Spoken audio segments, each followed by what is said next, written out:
Hola, buenos días.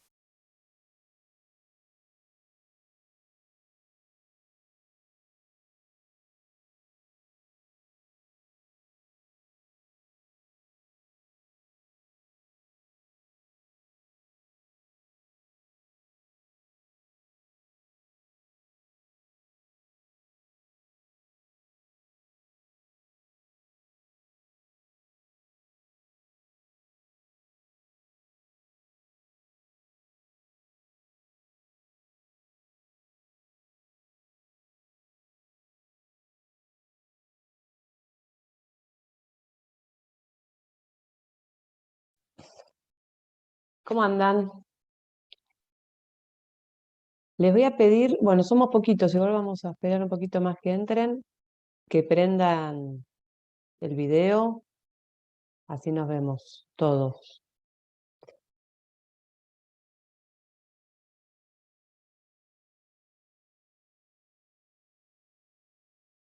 Bueno, ¿alguna pregunta, algún comentario, algo hasta mientras vamos esperando que entre alguien más antes de arrancar con el tema?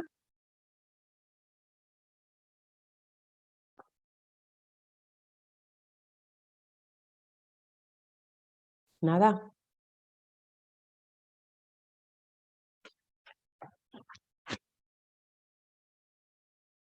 Bien. El otro día tuvieron clase con Luisina, Santiago. Estaba muy contenta de lo que participaron, de lo que intervinieron, de las preguntas. Así que me parece que es importante que nos mantengamos así de esa manera, que ustedes participen, o sea, piensen que estamos en una clase muy reducida de alumnos. Siempre esta fue una cursada muy chiquita, la de esta materia, la de esta comisión porque, bueno, justamente como era parte presencial y parte por Zoom, la cantidad de alumnos es mucho menor, se les diría que la tercera parte de lo que es otras comisiones, y ahora después de los parciales, entre los desaprobados y los ausentes, son pocos. Así que es una buena oportunidad para que participen todos y realmente aprendan y puedan aprobar la materia, que es lo que todos queremos. Em, por eso quiero que sigamos con esta posibilidad de conversar, de compartir y de participar. Eso los va a obligar a estudiar un poquito más, a lo mejor, pero bueno, pero es la manera que tienen para aprender y para aprobar la materia. Así que soy todo oídos. Bien, vamos a empezar, o sea, en realidad ustedes ya arrancaron con la bolilla 7, vamos a empezar ahora bien con procesos de conocimiento y procesos de ejecución, y como ya vieron demanda, vamos a ver excepciones y les voy a dar después un trabajo práctico que los vamos a subir, que va a estar a cargo de Martín Ugalde, que es el ayudante alumno. Así que bueno, cuando nos vayamos acercando al tema, ya se los voy explicando. Igual yo este cuadro, este PowerPoint, se lo subo al campus. Bueno, cuando hablamos de la clasificación de los procesos, o sea, el código plantea diversos tipos de clasificación. Perdón, el código plantea un tipo de clasificación, pero si nosotros analizamos, eso ustedes ya lo vieron en el proceso en la bolilla anterior, de la primera parte del parcial, ustedes se acuerdan que en realidad los procesos se pueden dividir de acuerdo o clasificar de acuerdo a varios elementos a considerar. Si pensamos quién es el juez que resuelve el conflicto, podría ser judicial o arbitral, o podría ser unipersonal o colegiado. Si pensamos en el tipo de proceso en cuanto a la existencia o no de controversia, podría ser voluntario o contencioso. O sea, el voluntario, ¿se acuerdan que no hay un conflicto, sino que lo que se busca es dar eficacia, efectos jurídicos a una relación o situación? Mientras que el controvertido o contencioso tiene una litis, un litigio, un conflicto intersubjetivo de intereses que el juez va a tener que resolver. Ese es el típico proceso controvertido. Pero bueno, más allá de todo eso que ya hemos visto en su momento, que vieron en la primera parte de la materia, vamos a ver en esta bolilla la clasificación de los procesos que hace el Código de Procedimiento Civil y Comercial. Y el código, la primera gran diferencia que hace es entre los procesos de conocimiento y los procesos de ejecución. Ustedes ya vieron la demanda, lo vieron eso con la doctora Luisina Santiago. La demanda que ustedes analizaron es la demanda típica de un proceso de conocimiento, en realidad.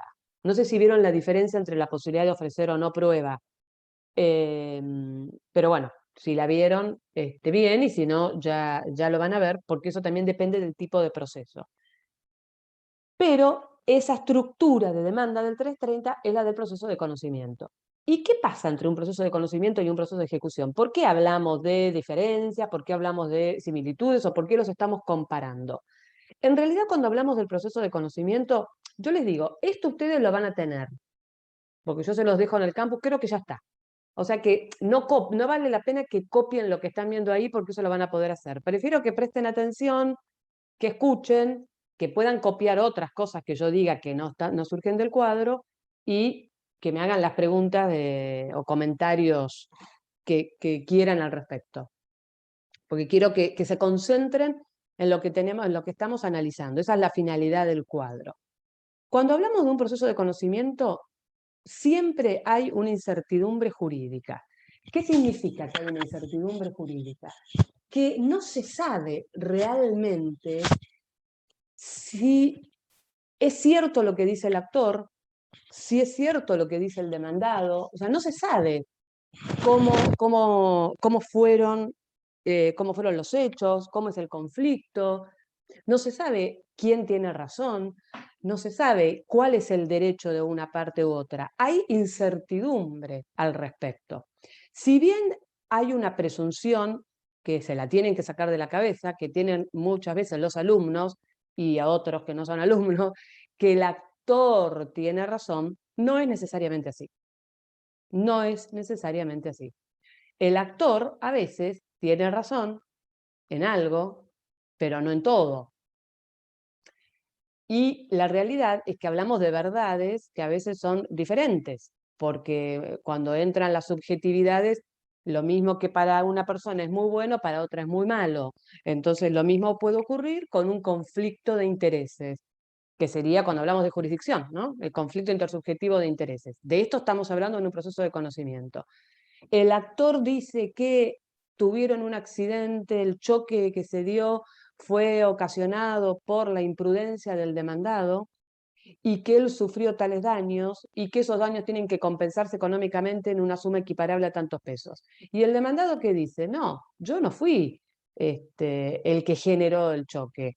Yo cumplí las reglas, las normas de tránsito, conducía a baja velocidad, pero yo tenía prioridad de paso, por eso pasé. Y el actor no la respetó. Y no es que ya había cruzado la mitad de la Bocacalle, estaba iniciándose el cruce, y sin embargo, él pasó. Entonces, el responsable del accidente es él.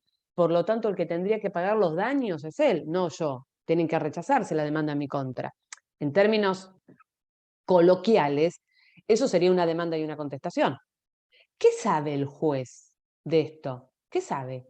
Nada. ¿Hay alguna certeza? ¿Hay alguna presunción?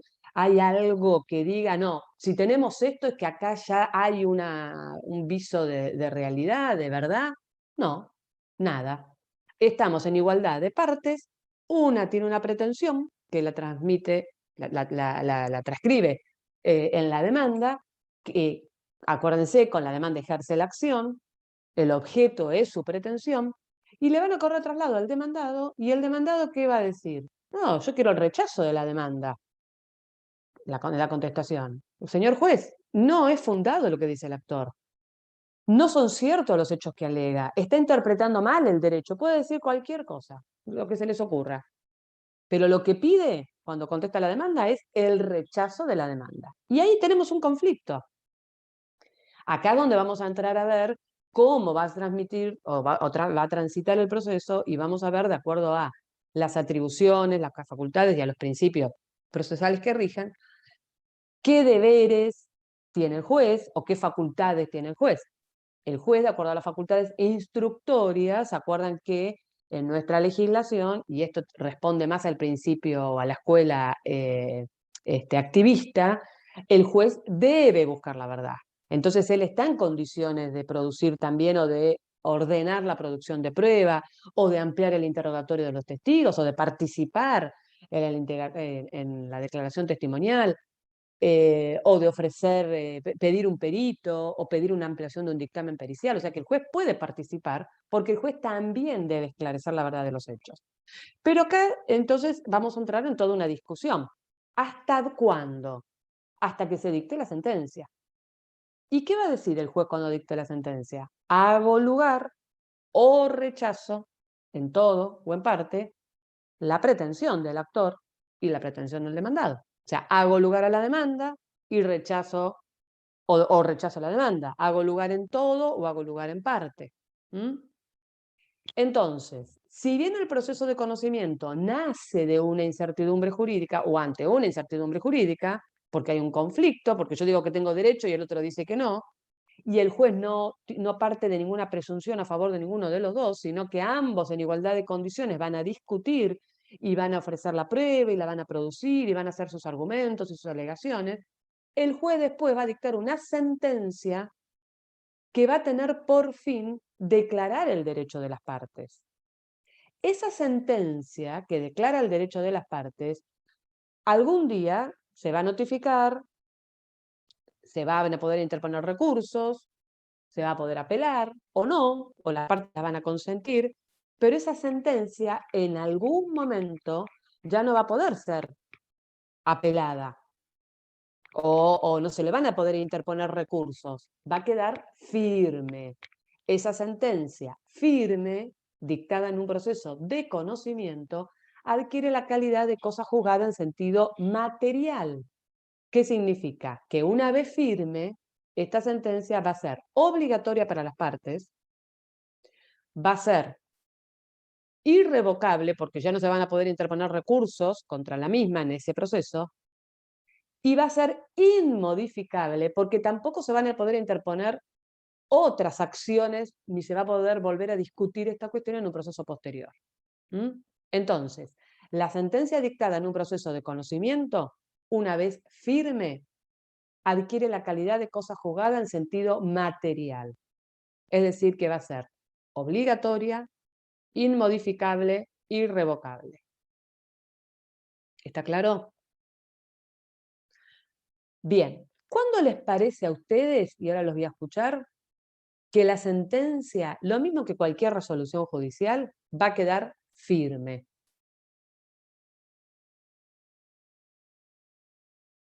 Cuando las partes lo consientan.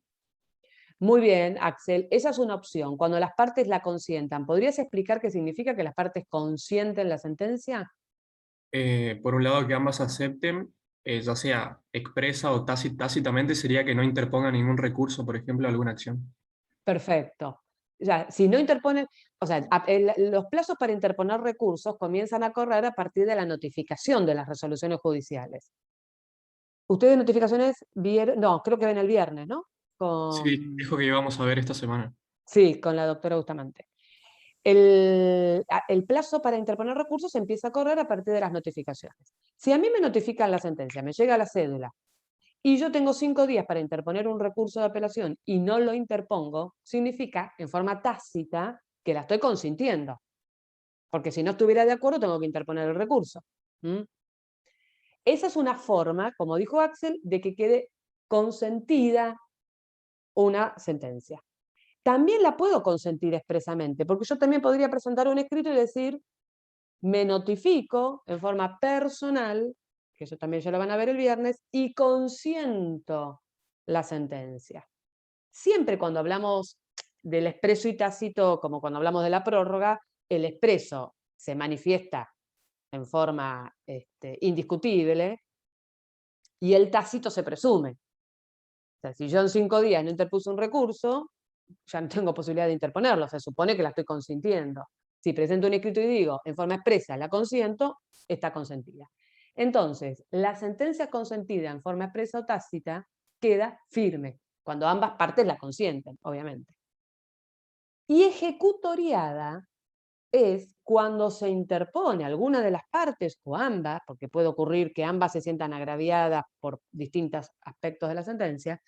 Cuando la parte se siente agraviada, interpone un recurso, ese recurso tiene un trámite hasta que se agota la vía recursiva. Una vez que se agota la vía recursiva, la sentencia queda firme. Entonces, para resumir, ¿cuándo queda firme una sentencia definitiva en un proceso de conocimiento? Y esto se aplica a todas las resoluciones judiciales y a todos los procesos. Una resolución queda firme cuando está consentida o ejecutoriada. Consentida significa que las partes la consintieron en forma expresa o sea, fue consentida en forma expresa o en forma tácita. Ejecutoriada significa que se agotó la vía recursiva. Esa vía recursiva significa que a lo mejor en la Cámara fue modificada la sentencia de primera instancia. Entonces ya la de primera instancia más la modificación de la Cámara conforma la sentencia actual. O la confirmaron. Y quedó igual, no importa. Pero es a partir de lo que diga la Cámara o la Corte, si hubiera ido a la Suprema Corte de Justicia, ahí ya la sentencia queda definitivamente configurada y queda firme. Una vez que la sentencia está firme, repito, consentida o ejecutoriada, es obligatoria, inmodificable e irrevocable. ¿Por qué? Porque adquirió la calidad de cosa juzgada en sentido material. Hablamos de un proceso de conocimiento. ¿Mm? Bien. Acá también, en este cuadro, yo les puse la frase: no existen límites en la alegación de hechos conducentes ni en la producción de pruebas. ¿Qué significa esto? Significa que nosotros nacemos de el proceso, perdón, nace ante una incertidumbre jurídica, pero luego de muchos actos procesales, de la demanda, de la contestación que hace el demandado, de lo que pide uno, de lo que pide el otro, se van a determinar cómo fueron los hechos, cuáles son los hechos que han sido reconocidos, cuáles son los hechos que han quedado controvertidos, porque yo dije que tenía prioridad de paso y el demandado dice que la prioridad de paso la tenía él, por ejemplo. A partir de la producción de la prueba, se va a poder dar elementos para que el juez esclarezca cómo fueron los hechos. Lo importante de un proceso de conocimiento es que en la medida que los hechos que se alegan en la demanda sean conducentes, esto ustedes ya lo vieron, en el artículo 330, sean conducentes, no hay límites. No hay límites. No es que yo solamente puedo discutir determinadas cuestiones, no, puedo discutir todo lo que quiera, siempre que tenga relación con el hecho puntual, que es el accidente, los daños, la culpa, la valorización o la determinación económica de esos daños. Y tampoco tengo límites en cuanto a la prueba. Tengo todos los medios de prueba y hay una amplia discusión. ¿Por qué? Porque justamente lo que se quiere es que esa incertidumbre jurídica se transforme en una sentencia que se expida sobre el derecho de las partes. Obtiene una sentencia que declara el derecho de las partes. Y esa declaración de derechos, una vez que está firme, tiene los mismos efectos para las partes que una ley. Vamos a hacer de cuenta que la sentencia condene al demandado a pagarle al actor 500.000 pesos. ¿El actor tiene la opción de pagarlo? No, está obligado. Está obligado. Y si no lo paga voluntariamente dentro del plazo que tiene, que el juez le da, el actor va a poder lograr un cumplimiento forzado. Le va a poder embargar un bien, subastar y cobrarse de la subasta. ¿Por qué? Porque es obligatoria. Porque ese derecho que surge de la sentencia una vez firme es adquirido por las partes. Y se terminó la incertidumbre jurídica. ¿Entienden? ¿Sí? ¿Alguna pregunta, algún comentario? ¿Nada? Bien. Cuando hablamos de los procesos de ejecución, el proceso de ejecución es muy distinto en muchas cuestiones. Fundamentalmente partimos de una diferencia que es la que después nos va a tener efectos con relación a todo lo demás. Y es que nosotros ya no partimos de una incertidumbre jurídica, partimos en un proceso de ejecución de un título, es decir, de un instrumento, de un documento que puede ser público o privado, o sea, puede ser judicial o puede ser extrajudicial. Pero de ese título va a surgir la existencia de una obligación y el incumplimiento de la misma. Esperen un segundo.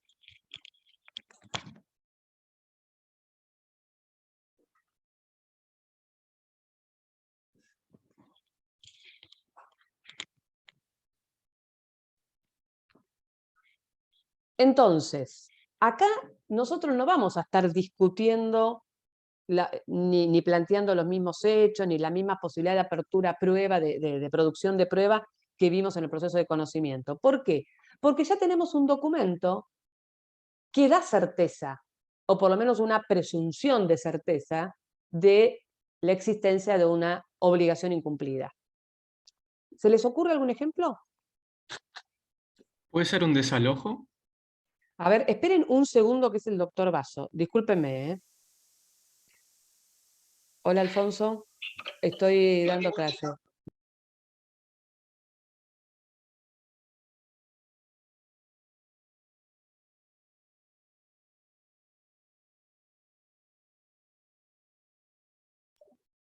Perdonen, pero como era el doctor Basso, pensé que era algo vinculado con esta comisión, pero no, es de otra, entonces por eso lo atendí. A lo mejor tenía alguna noticia que tenía que transmitirles. Sí, perdón, no sé quién me había hecho alguna consulta. Sí, yo le había dicho que no sé Decime. si funciona como ejemplo un desalojo, donde yo tengo el título de propiedad de la casa y necesito que... No, te voy a explicar por qué. Yo puedo ser la dueña de la casa, pero si yo la casa firmé un contrato de alquiler, la tenencia, la ocupación de mi casa, la va a tener el inquilino y él tiene un mejor derecho que yo. No me basta a mí ser el propietario para desalojarlo. Y si tengo que hacer un juicio de desalojo porque el contrato de alquiler está incumplido, porque no paga, o porque es un intruso, o porque se la presté y venció el plazo, o porque le venció el contrato de alquiler, o por el motivo que sea, tengo que iniciar un juicio de desalojo, que es un proceso de conocimiento. Ser dueña, ser titular de un inmueble, no significa tener la tenencia.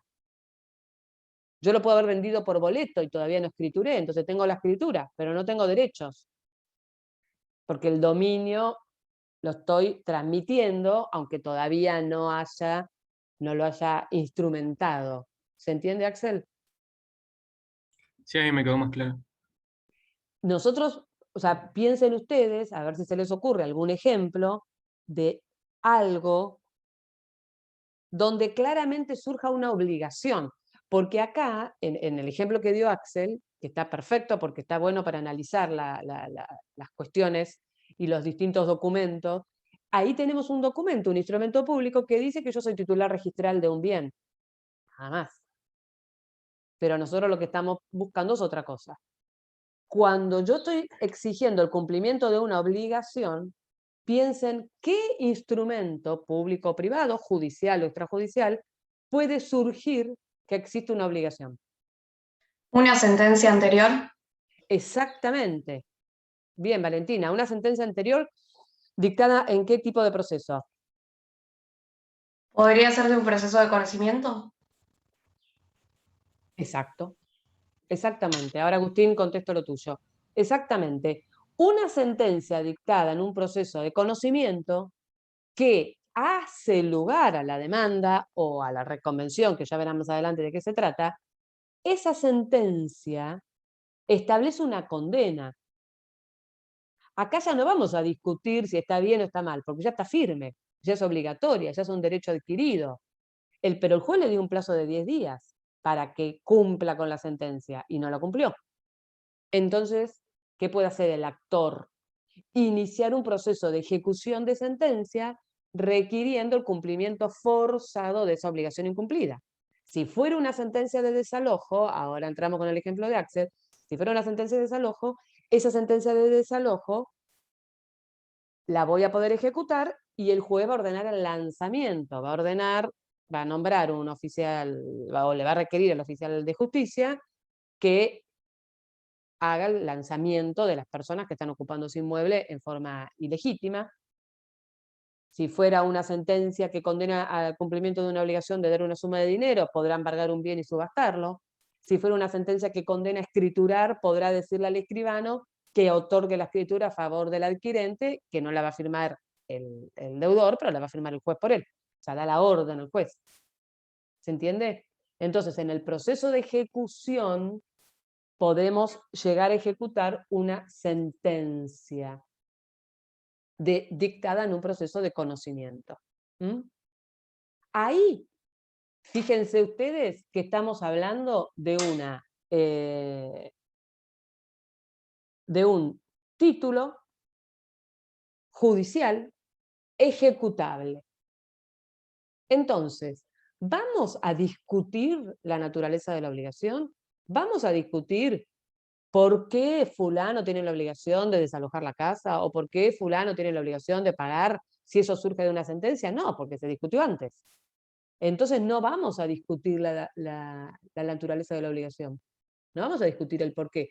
Podemos llegar a discutir si ya prescribió, si yo soy el obligado por sentencia o por el título, si el otro es el acreedor por sentencia o por el título, si se cumplió ya la obligación o no se cumplió, si hubo una quita, una espera, una remisión, pero si es el juez competente o no, pero no vamos a poder discutir mucho más que eso. Entonces, entre un proceso de conocimiento y un proceso de ejecución estamos encontrando varias diferencias. Partimos de una incertidumbre jurídica en otro y en el otro partimos de un título judicial o extrajudicial, ejecutable o ejecutivo, del cual surge la existencia de una obligación incumplida. ¿Y cuál es la finalidad? Ya no es esclarecer el derecho y declarar el derecho de las partes. La finalidad es lograr el cumplimiento forzado de la obligación, que surge de ese título. Por ende, ya no vamos a poder discutir todas las cuestiones de hecho y producir toda la prueba que el código nos habilita. No, solamente vamos a discutir a través de excepciones previas, que veremos más adelante, que son, perdón, de excepciones previas no, a partir de excepciones, que son defensas que se permiten en el juicio de ejecución, que giran con respecto a la validez de la acción, ¿no? A la vigencia de la acción. Como esto que les dije, la prescripción, si prescribió, si es el titular del derecho o no, si es el titular de la demanda, si ya se cumplió, si tengo un recibo de pago. ¿Está? Pero no vamos a discutir otras cuestiones. Acá Agustín da como ejemplo un pagaré que llega al vencimiento sin ser cumplido. Perfecto. Ese es otro ejemplo de un juicio, de un proceso de ejecución. Específicamente, el pagaré es un ejemplo de un juicio, de un título ejecutivo extrajudicial que no va a dar la posibilidad de iniciar un juicio ejecutivo. El pagaré es un instrumento que por ley tiene la particularidad, lo mismo que otros, que ya les voy a mencionar, que son títulos ejecutivos del cual surge la existencia de una obligación de dar sumas de dinero. Si yo firmo un pagaré y digo, pagaré a fulano de tal, el día 18 de noviembre del 2021, la suma de tantos pesos, llega el 18 de noviembre y no lo pagué, el acreedor, con ese pagaré, puede iniciar un juicio ejecutivo y reclamarme esa suma de dinero. Ustedes me dirán, bueno, pero ¿qué certeza hay? Sí, bueno, yo firmé un pagaré. Si él lo tiene, es que no lo cumplí. Y de hecho, si yo lo hubiera cumplido y me dieron el recibo, cuando me ejecuten, acompaño el recibo como una excepción de pago documentado. Pero acá no vamos a discutir por qué yo le di el pagaré. Vamos a discutir si el pagaré es vigente, si las partes son las que surgen del pagaré, si el pagaré es falso o si es hábil o inhábil, si el juez es competente, pero no muchas más cosas que esas. Pero si prescribió, si está pago. Lo mismo ocurriría, por ejemplo, con un cheque rechazado por falta de fondos o por cuenta cerrada. El cheque es una orden de pago pura y simple. Yo hago un cheque y se lo doy a alguno de ustedes, y ustedes van al banco, y en el banco se lo rechazan. Se lo rechazan. Si yo no fui al banco, si ustedes no lo llevan al banco, y el banco no lo rechaza, no lo pueden ejecutar. Pero el cheque rechazado por el banco puede ser ejecutado. ¿Por qué? Porque es un pago que yo hago. No importa en qué concepto. Yo di el cheque, es como si hubiera dado moneda, y a mí me dieron el recibo. Y sin embargo, la persona que me dio el recibo, el cheque no lo puede cobrar. Entonces lo puede ejecutar. Lo mismo puede pasar que tiene este tipo de carácter de título ejecutivo, pasa por ejemplo con la deuda en concepto de expensas comunes por edificios sometidos a la propiedad horizontal, la deuda de impuestos, tasas y contribuciones.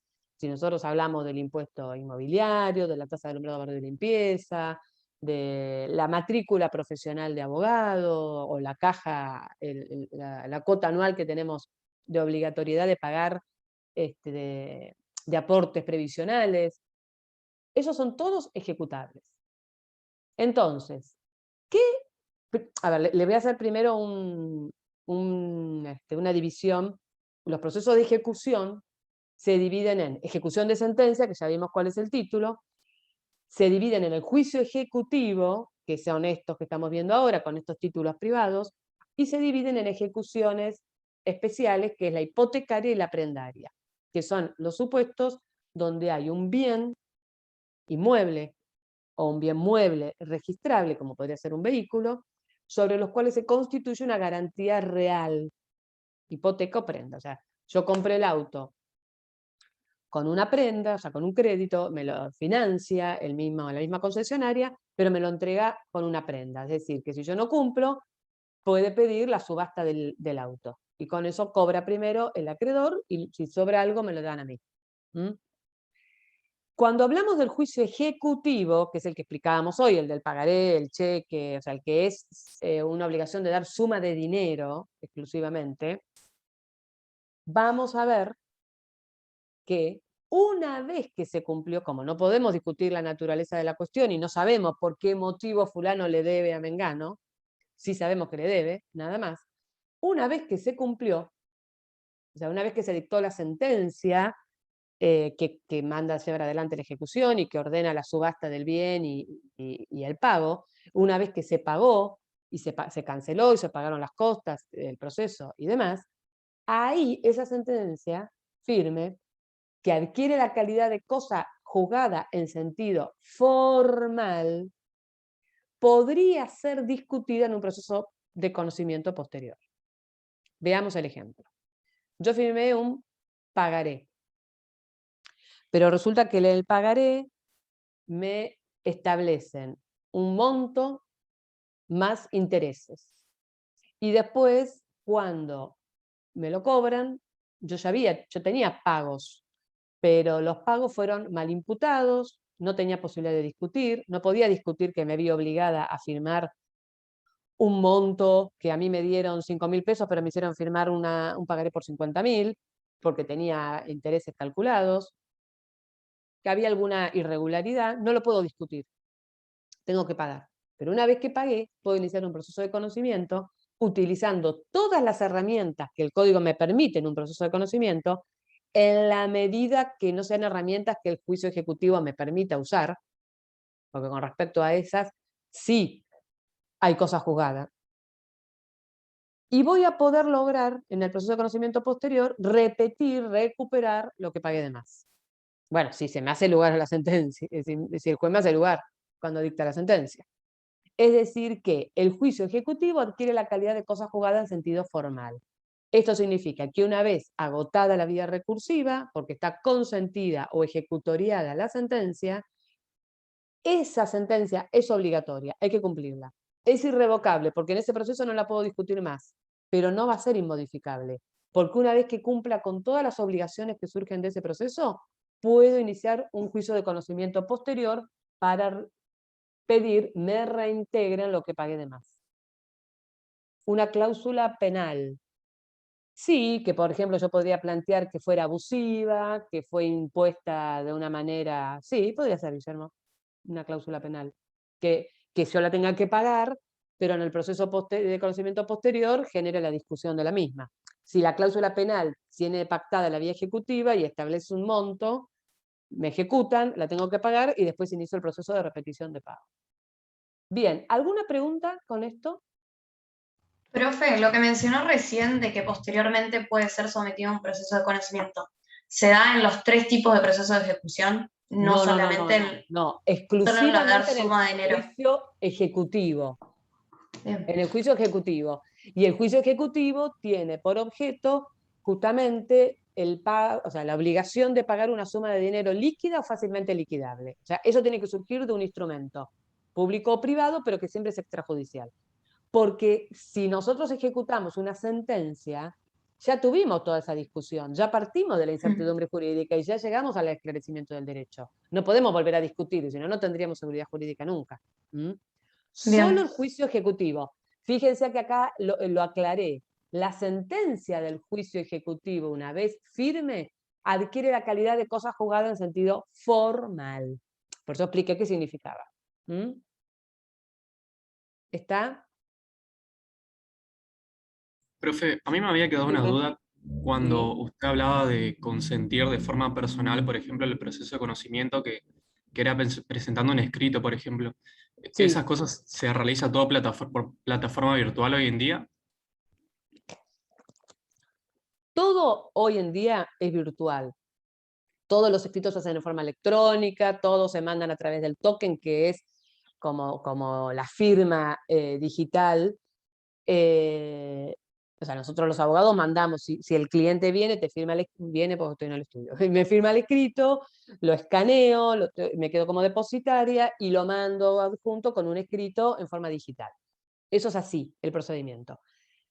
Hoy por hoy, la notificación personal no es tan común porque la acordada de la Suprema Corte, a lo mejor ya lo vieron y si no lo verán, capaz que lo van a ver el viernes con Camila, una de las acordadas, no me acuerdo ahora qué número, pero con todo este tema de la pandemia, determinó lo que se llama las resoluciones autonotificables.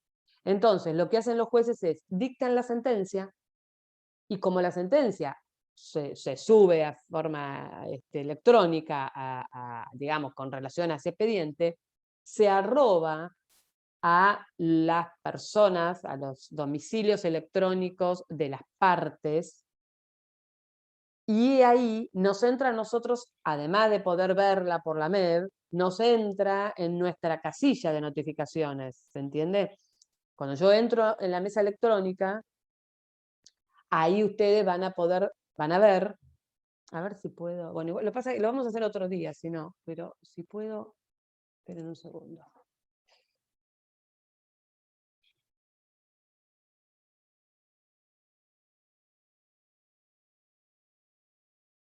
Ustedes siguen viendo el cuadro, ¿no? Sí, se ve el cuadro. Sí.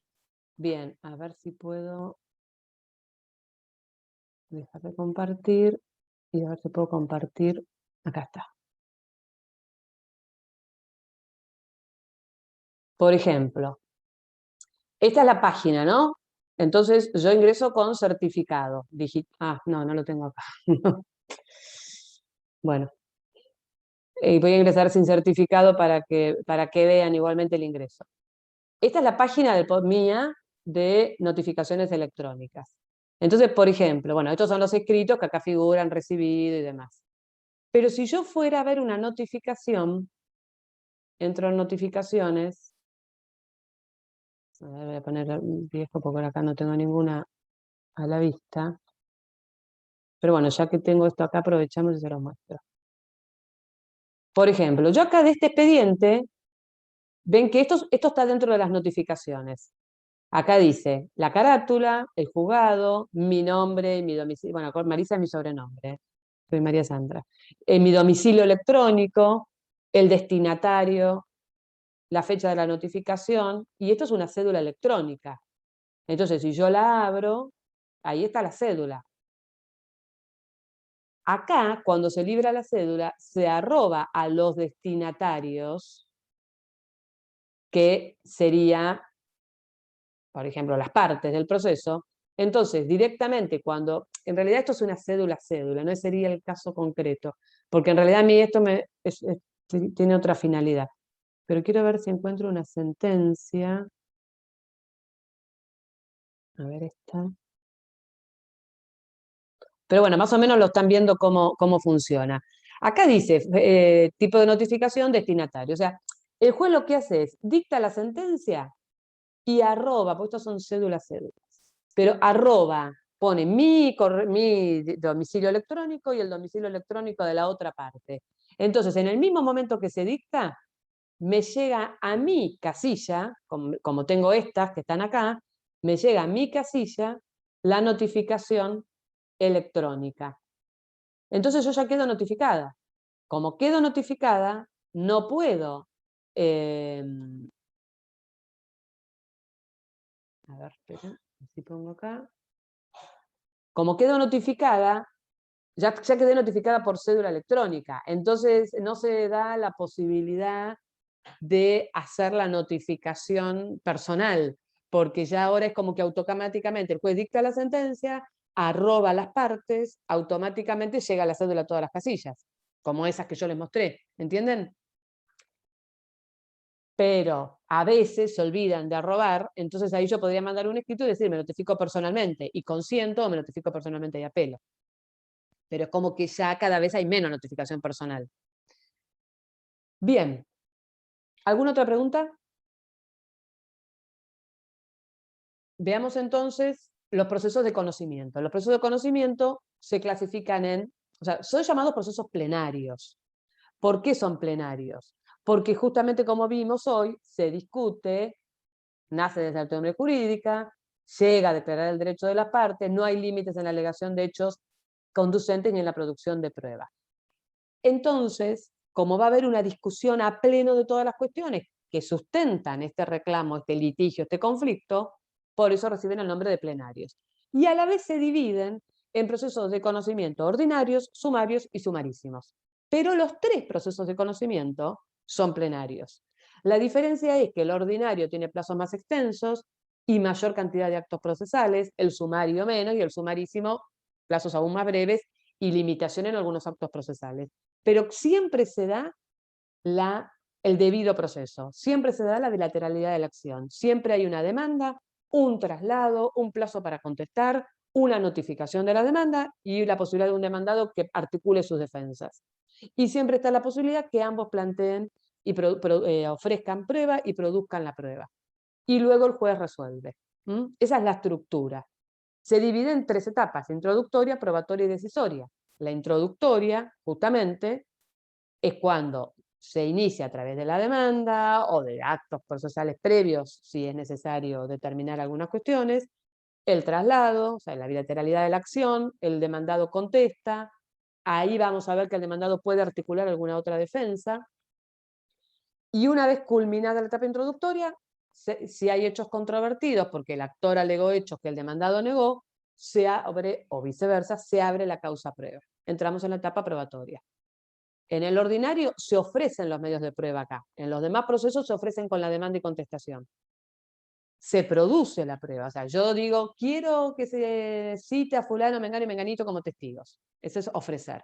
Quiero que se libre un oficio al hospital internacional para que remitan una copia certificada de la historia clínica. Quiero que se sortee un perito médico para que se despida sobre tales puntos de pericia. Así lo ofrezco. El juez ordena la producción y después se produce. ¿Cómo? Se fija la audiencia de vista de causa, vienen las partes, declaran, los testigos, los peritos fueron sorteados, hacen el dictamen, se les piden explicaciones, o sea, toda la producción de la prueba, que ya van a ver en detalle, y luego se cierra la etapa probatoria y pasamos a la decisoria. En la decisoria el juez puede ordenar medidas de prueba si considera que no quedaron claros los hechos o no, y luego dicta la sentencia, que es la que va a resolver el conflicto. Esa sentencia, como dijimos, va a declarar el derecho de las partes, va a esclarecer el conflicto que dio origen, el conflicto intersubjetivo, y se va a convertir en una norma individual de conducta. ¿Se acuerdan? O sea, esto se lo puse, pero en realidad son cosas que vimos todas en concepto de jurisdicción. Por eso es tan importante saber lo que es la jurisdicción, porque ahora todo esto estamos hablando de vocabulario y de conceptos que ya conocemos. Bien, acá tienen los procesos de conocimiento. 3.19, el principio general es el ordinario, es decir que, salvo que el código determine otros supuestos, otro trámite, todos los procesos tramitan bajo las normas del proceso ordinario. El 3.20 da los supuestos de proceso sumario y el 3.21 de los sumarísimos, donde básicamente encontramos los procesos de amparo colectivos o algún otro.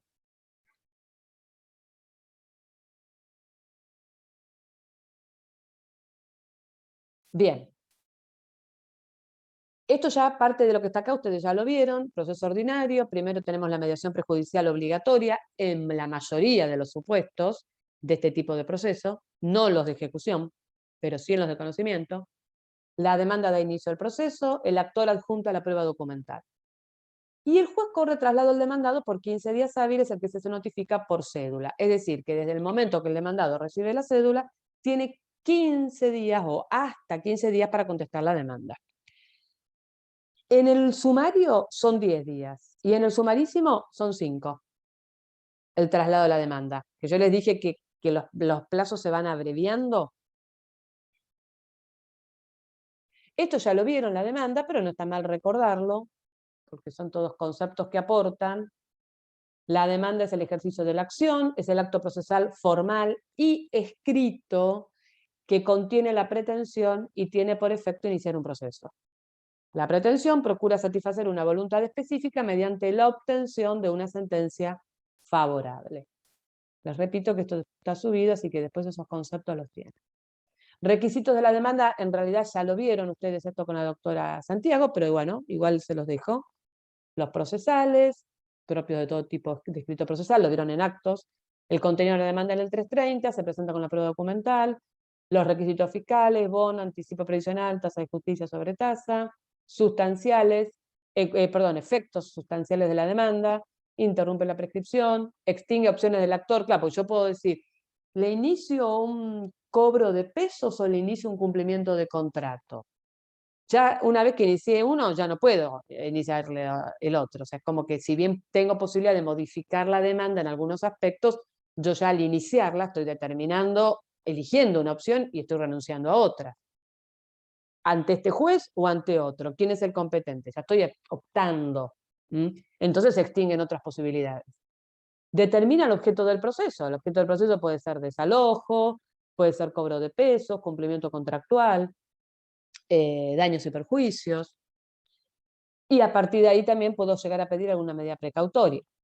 Efectos procesales, se abre la instancia con la demanda, fija para el actor la competencia. ¿Qué significa que fija la competencia?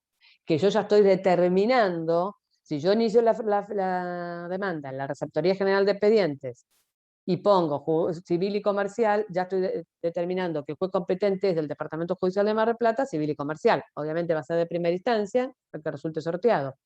Estoy diciendo que esta causa no es laboral, ni el juez es competente es de otro departamento judicial. Estoy fijando la competencia con respecto a mí. O vamos a hacer de cuenta que para mí tiene que ser el de Mar del Plata, pero decido iniciarlo en Bahía Blanca, estoy entonces intentando una prórroga tácita de competencia, porque lo inicio en Bahía Blanca. Y acá, cuando entablo la demanda, en la misma demanda puedo también recusar sin expresión de causa a aquellos jueces con los cuales considere que existe algún elemento para poder plantear la recusación. Este es el momento, la primera oportunidad para el actor es con la demanda. Efecto procesal. Todo esto está bueno para recordarlo, pero son cosas que ya han visto. Bien, vamos a ver rápidamente para poder llegar a las excepciones previas, que es lo que quiero ver hoy con ustedes, además de lo que ya vimos, y avanzarles sobre un trabajo práctico que los vamos a subir seguramente hoy. Las opciones que tiene el demandado cuando es notificado de la demanda es presentarse o no presentarse. Esas son las dos primeras opciones.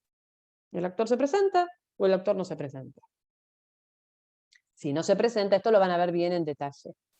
Si no se presenta, a pedido de parte del juez va a declarar la rebeldía del demandado. Que eso ya lo van a ver. Si se presenta, puede ser que pida el rechazo de la demanda o puede ser que se allane a la pretensión y a la demanda.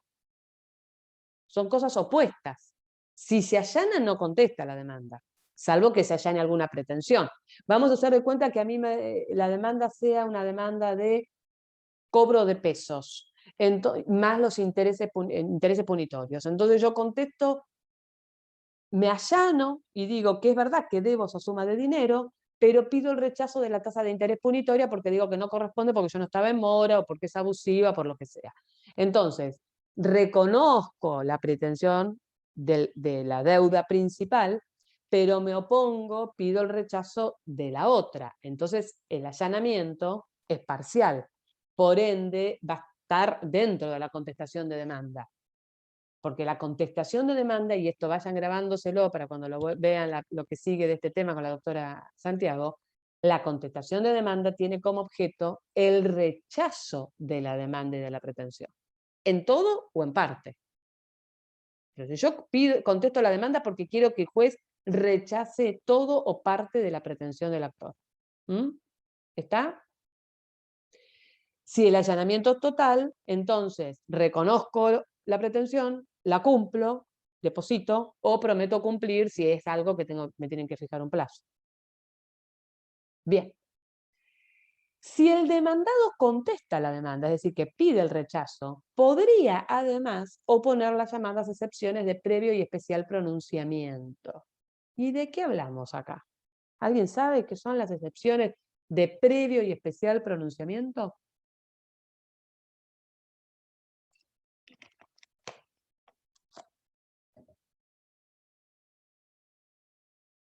Son defensas. Son defensas que va a plantear el demandado, pero que no están vinculadas con la cuestión de fondo, no están vinculadas con el conflicto en sí que se está planteando. Si el actor inicia un juicio y me reclama a mí el pago de una suma de dinero en concepto de indemnización por daños y perjuicios, y cuando a mí me notifican la demanda yo considero que el juez es incompetente, yo voy a contestar la demanda. Pero estoy discutiendo, además, a través de las excepciones, cuestiones que tienen más que ver con los principios o con los presupuestos procesales. ¿Que los presupuestos procesales cuáles? Que el juez que conozca del proceso sea el juez natural, que tenga jurisdicción y tenga competencia. O sea que si considero que el juez es incompetente, voy a plantear la declinatoria o excepción de incompetencia. Que la acción esté vigente. ¿Se acuerdan? Pues ustedes lo vieron todo esto. ¿Cuándo la acción pierde vigencia? A ver si se acuerda alguno. Cuando prescribió, ya fue tratada en un juicio anterior, por ejemplo. Exactamente, perfecto. Si prescribió la acción, porque con el transcurso del tiempo yo no la pude impulsar y la acción prescribe, es decir, que la acción prescribe a los 3 años y me inician la demanda a los 3 años y 4 meses, yo voy a plantear la excepción de prescripción y le voy a decir al juez, señor juez, esta acción no está vigente porque pasó el tiempo, no se ejerció y se extinguió. Por lo tanto, tiene que rechazar la demanda. Pero supletoriamente, para el caso que me llegue a rechazar la excepción de la defensa de prescripción, igual puedo contestar la demanda. Supletoriamente, para el hipotético supuesto. Acá ustedes empezaron a ver principios procesales, llegaron a ver el principio de economía, el de eventualidad. El principio de economía, de eventualidad, dice que ante la eventualidad que una defensa o una cuestión o un planteamiento no proceda, puedo articular dos, porque los plazos corren en forma paralela. Entonces yo planteo la prescripción porque digo la acción no está vigente, pero por la duda que me la rechacen, igual contesto la demanda. ¿Se entiende? Esa es la eventualidad. Bien, ese es un ejemplo.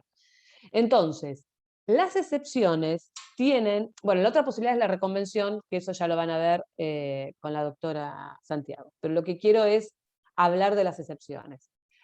Las excepciones tienen por fin plantear defensas vinculadas con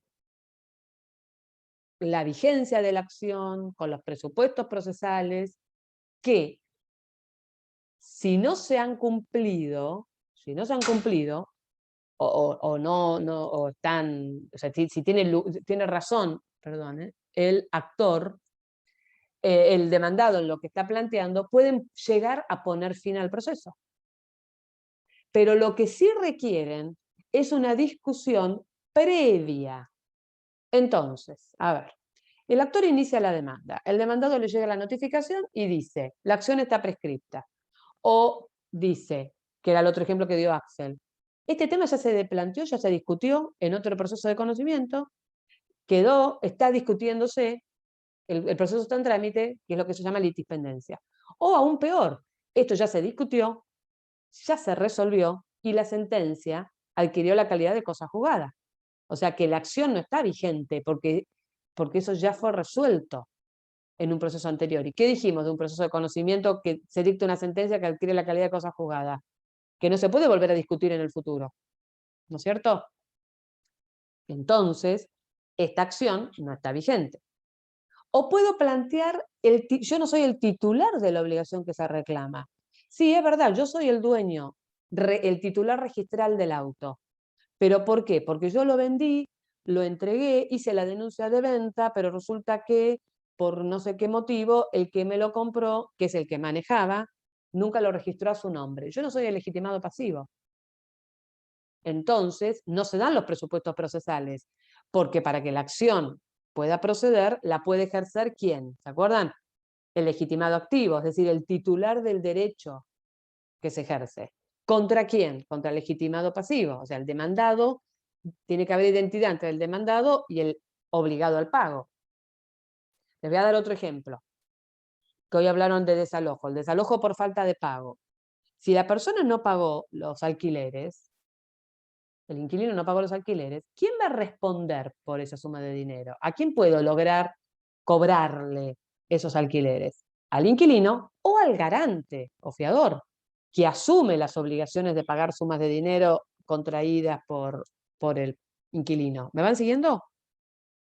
O sea que es legitimado pasivo para pagar los alquileres el deudor y el garante, el inquilino y el fiador. ¿Pero a quién le puedo iniciar un juicio de desalojo? ¿Se lo puedo iniciar al fiador? ¿Qué les parece? No, al inquilino. Exacto. ¿Por qué no podría iniciárselo al fiador?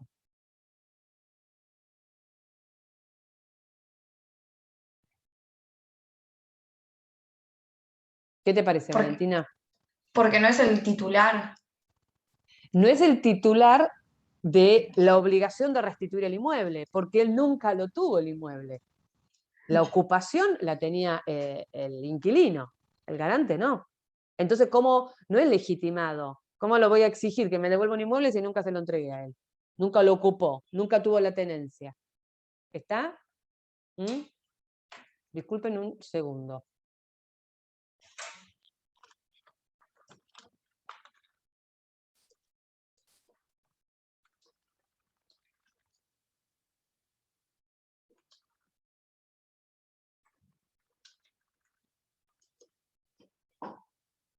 Entonces, todo esto está vinculado con los requisitos de la acción. Legitimación, activa o pasiva, vigencia. Bueno, ¿qué puede hacer entonces el demandado? Puede articular estas defensas que tienen que ver con esta falta de presupuestos procesales, la puede activar, la puede interponer en el proceso a través de las llamadas excepciones de previo y especial pronunciamiento. Es decir, que las excepciones son defensas vinculadas con cuestiones enunciadas taxativamente por los artículos 344, 345, que son los que regulan las excepciones previas en los procesos de conocimiento, que no tiene nada que ver con las excepciones que hablamos del proceso de ejecución. Ahí le voy a decir esto.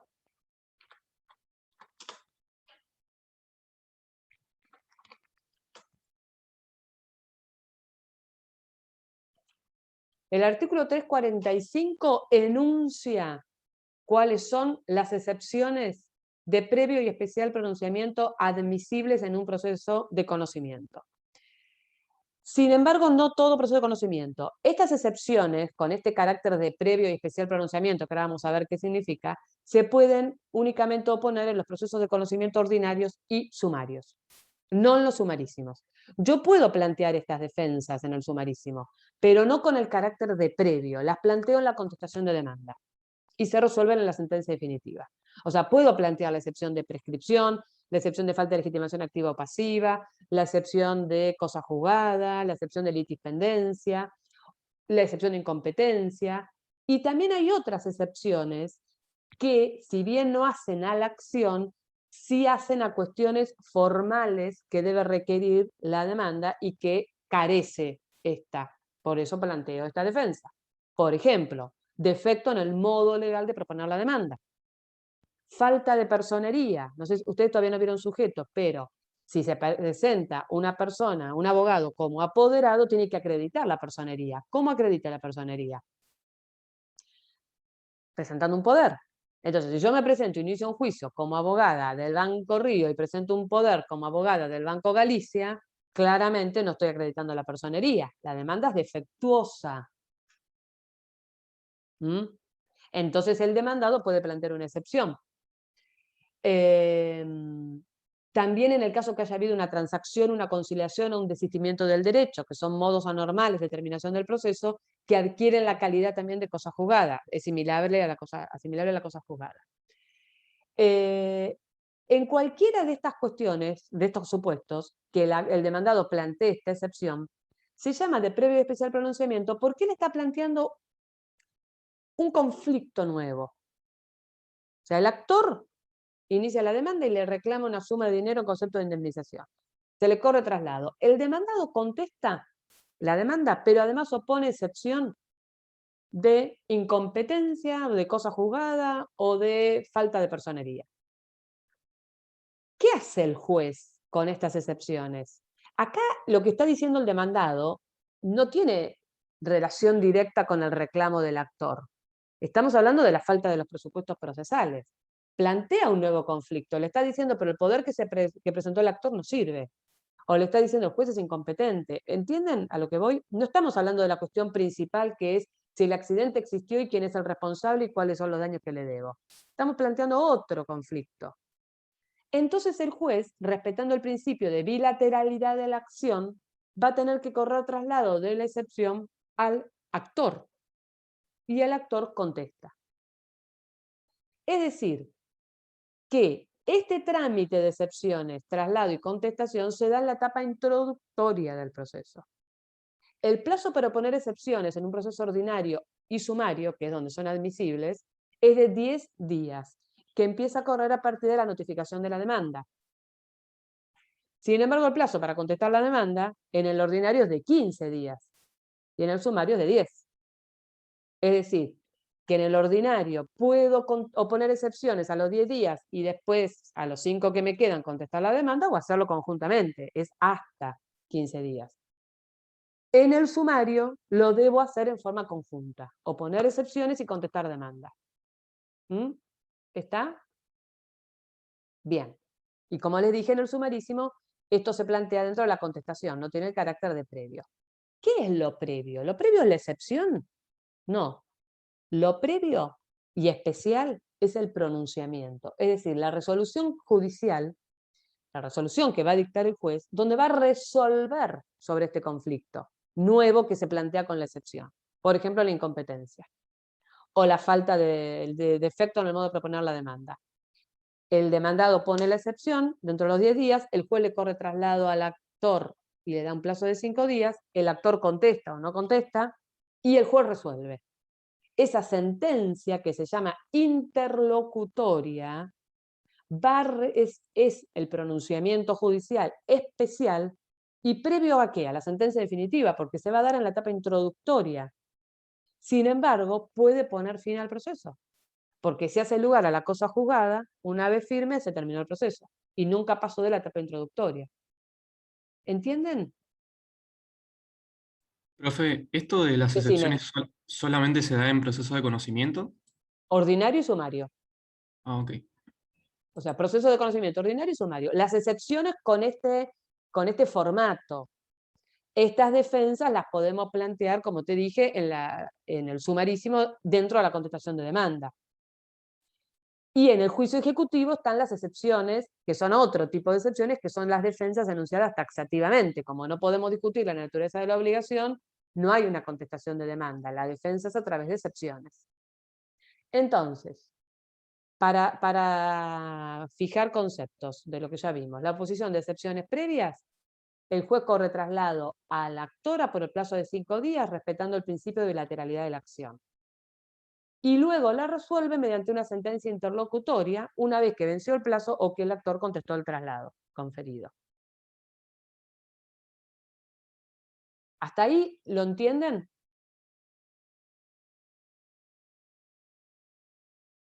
Bien, las excepciones previas, o sea, en realidad nosotros llamamos excepciones previas porque resumimos un poquito el nombre, pero realmente el nombre sería, esperen que quiero ver el nombre sería excepciones de previo y especial pronunciamiento, ¿no?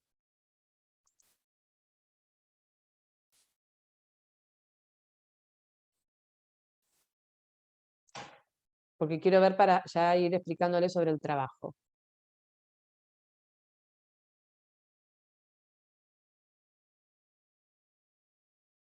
Bien. ¿Cómo se clasifican las excepciones previas? En dilatorias y en perentorias. Un poco el nombre lo dice. Una parece que dilata y la otra pone fin. En realidad no es que la finalidad sea dilatar el proceso, pero en el fondo es lo que están haciendo. ¿Por qué? Porque el proceso se va a paralizar hasta tanto se resuelvan esas excepciones. Si se hace lugar a las mismas, el juez va a dar la posibilidad al actor de que subsane el error. Entonces, ¿cuáles son las excepciones dilatorias? Las que pueden ser subsanadas. Pero si no se subsanan, el proceso termina. Si es que el juez le hace lugar. También puede ser que el juez rechace la excepción. Entonces, encontramos la falta de personería, porque ahí ya el actor podrá acompañar el poder que corresponde, la incompetencia, porque podrá ir el proceso ser enviado ante el juez competente, o el defecto en el modo de proponer la demanda, que se acuerdan que, por ejemplo, podía ser la falta del monto, sin justificar los motivos, porque el actor encausa la demanda. Y aclara lo que está faltando o subsana ese error. Entonces, el actor inicia la demanda, corre traslado al demandado, el demandado pone la excepción previa, se le corre traslado al actor, el actor subsana, o pide se allana y subsana, o pide el rechazo, el juez resuelve. Si resuelve rechazar, el proceso continúa y las excepciones no pasó nada, las costas las paga siempre el que perdió, que sería el demandado. Si el juez hace lugar a la excepción, le va a dar un plazo al actor para que subsane el error. Subsanado, el proceso continúa, si no se subsana, el proceso termina. ¿Está claro? La excepción perentoria, si el juez hace lugar, pone fin al proceso. Y acá entraría la cosa juzgada, por supuesto también dentro de lo que sería también cosa juzgada, transacción, conciliación o desistimiento del derecho, la prescripción, la falta de legitimación activa o pasiva. ¿Está? Si fueran dos demandados y uno plantea la falta de legitimación pasiva de él y el otro no, porque el otro es legitimado pasivo, el proceso continúa, pero ya no con respecto al que no es el legitimado pasivo. Para él sí termina y ya tiene calidad de cosa juzgada, en sentido material. ¿Está entendido? Bien. ¿Alguna pregunta sobre esto?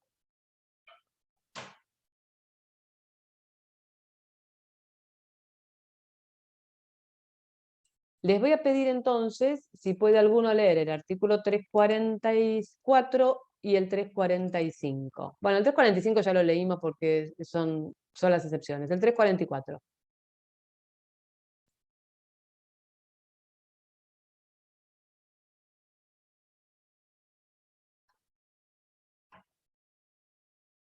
¿Quién se ofrece?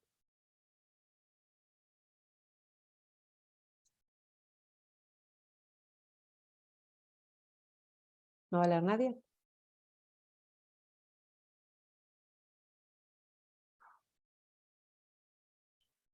Profe, ¿es el que dice si los demandados fuesen varios? ¿Ese? El 344. la forma de deducirla, ¿qué es lo que me preguntaste? Si comienza con si los demandados fuesen varios. No, forma de deducirlas, plazos y efectos. Pues yo la leo, yo lo leo. Es justamente, ahí arranca el capítulo de excepciones previas, 344.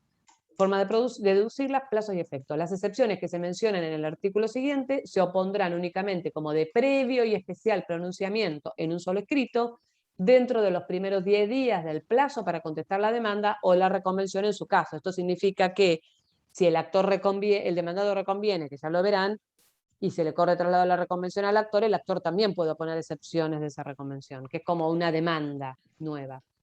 Si se opusieren excepciones, deberá simultáneamente oponerse la de prescripción cuando el demandado la estime procedente. La prescripción se resolverá como excepción previa si la cuestión fuese de puro derecho, en caso contrario se resolverá la sentencia definitiva, debiendo producirse la prueba junto con la de las restantes cuestiones o defensas de fondo. La oposición de excepciones no suspende el plazo para contestar la demanda. Si el demandado se domicilia fuera del asiento del juzgado o tribunal, el plazo para poner excepciones será el que resulte de restar 5 días al que corresponde según la distancia. O sea, en realidad, si tenemos en vez de 15 días, 17 para contestar la demanda, porque porque el demandado bien capital, para oponer excepciones, en vez de 10 van a ser 12. Es lo mismo. Bien. ¿Preguntas? Valentina, te quedó el micrófono abierto. Ay, perdón. No hay problema. El trabajo práctico que se les va a subir va a ser una demanda de un proceso ordinario. ¿Por qué una demanda de un proceso ordinario? Porque no va a haber ofrecimiento de prueba. Sí, prueba documental. Sí, prueba documental, porque la prueba documental siempre se acompaña con la demanda. Va a ser, por supuesto, un modelo muy sencillo, algo muy básico para que ustedes vean la estructura de la demanda. La prueba entonces que se va a acompañar va a ser todo documental, nada de otra naturaleza. Los fundamentos jurídicos van a ser una mención de las normas del código, pero no va a haber ni jurisprudencia ni doctrina. O sea, es como para que ustedes vean la estructura de la demanda.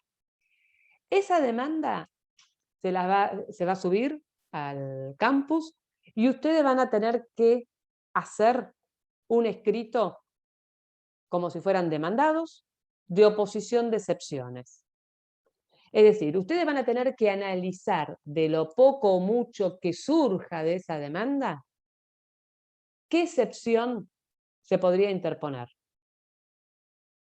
Puede ser que a lo mejor ustedes van a decir, pero acá no queda claro si yo soy el legitimado pasivo o no. Bueno, si no queda claro, ustedes pueden argumentar los hechos porque dirán que no son legitimados pasivos. O hay cosas que van a estar en la demanda que va a dar pie para que ustedes opongan alguna otra excepción. Pero lo que nosotros queremos es que ustedes analicen la demanda, piensen en estas excepciones y hagan un escrito con la forma que tiene que tener el escrito, que ustedes ya eso lo están viendo, no de contestación de demanda, porque es ordinario. Vamos a hacer primero el uso de esta posibilidad de poner excepciones exclusivamente. Lo pueden hacer el trabajo individual o de a 2 personas, no hay problema. Pero la presentación es obligatoria. ¿Está? ¿Alguna pregunta? ¿Cuánto tiempo va a haber, profe, para hacerlo? Sí, una semana, supongo. Mm. Ahí mismo cuando lo subamos ya le vamos a decir.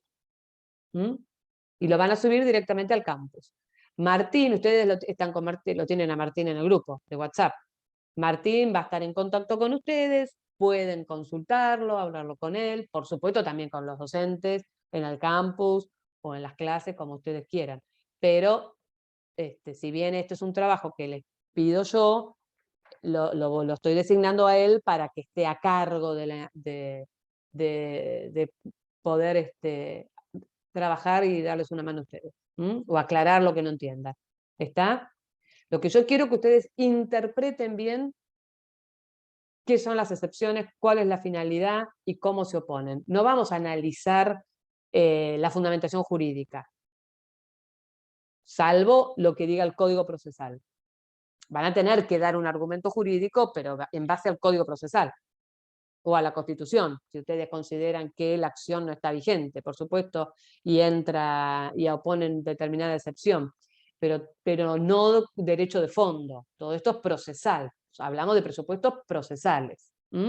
¿Está? Bien. ¿Alguna pregunta? ¿Nada? Bueno, terminamos por hoy entonces. Ya en cuanto pueda, en el transcurso del día de hoy, les estamos subiendo el trabajo. Bueno, que tengan buen día.